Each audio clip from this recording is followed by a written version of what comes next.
एक लड़का आस्तिक था और उसका पिता नास्तिक था।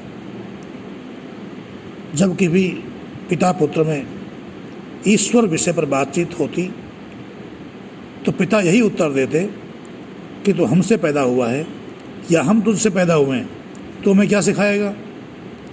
मूर्ख लोगों के पास बस यही बड़ी दलील होती है। एक दिन लड़के ने साहस किया कि चाहे कुछ भी हो, पिता को आस्तिक बनाकर ही छोड़ूंगा।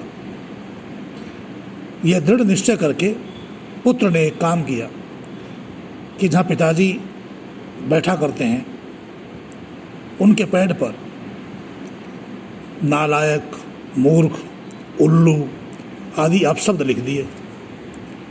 पिता के आने का समय होने से पुत्र की हृदय गति और तेज होने लगी।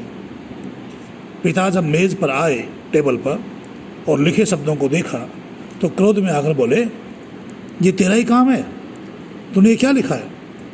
पुत्र ने कहा, पिताजी आप किस बात पर नाराज हो रहे हैं।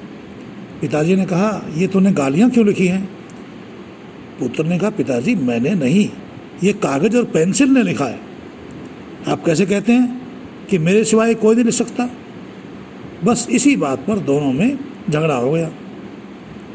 पिता ने कहा, क्या वे स्वयं लिख सकती हैं पेन वगैरह।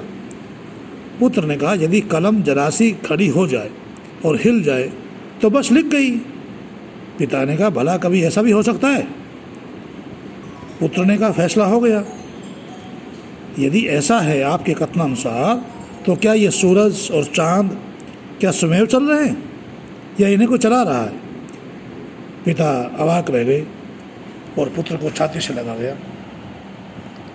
मतलब ये है कि ये जो सृष्टि जो कुछ चल रही है ये नियामक के बिना, संचालक के बिना नहीं चल रही, और जो नियामक शक्ति है, संचालक शक्ति है, उसी का नाम ईश्वर है। बिना नियामक के कोई कार्य नहीं होता।